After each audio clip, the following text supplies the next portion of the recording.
బంతి కథ. ఒకసారి బంతి తన పేరు మర్చిపోయిందంట. ఇదేంటి? ఒకసారి ఏమైంది? బంతి తన పేరు మర్చిపోయింది. ఎంత ఆలోచించినా గుర్తు రావడం లేదంట. ఎవరికి? బంతికి.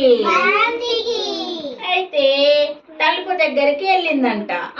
తలుపు నా పేరేం మర్చిపోయినా చెప్పవా అని అంటదంట. అంటే ఇగో తలుపుని బంతి తలుపుని అడుగుతుంది. ఇది తలుపు కదా.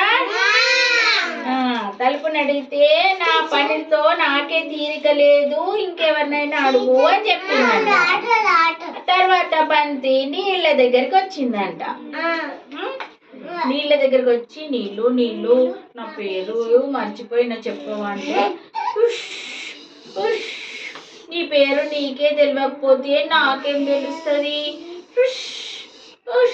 అని అంటదంట. ఇంకెవరినైనా అడుగు అని అంటదంట. అనేసరికి మళ్ళీ బంతి చీపుల దగ్గరకు వచ్చిందంట. ఇదేంటి? బంతి ఎవరి దగ్గరకు వచ్చింది? చీపుల దగ్గరకు వచ్చి చీపురు నా పేరు నాకు గుర్తులేదు, నువ్వైనా చెప్పవా అని అంటదంట.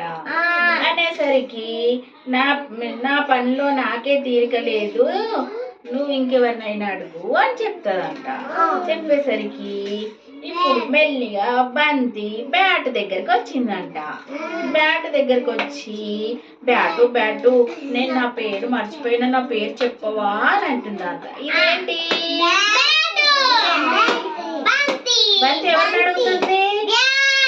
బ్యాట్ని అడుగుతుంది. అప్పుడు బ్యాట్ నా పేరు బ్యాట్ అయితే నీ పేరు బంతి అని చెప్పింది.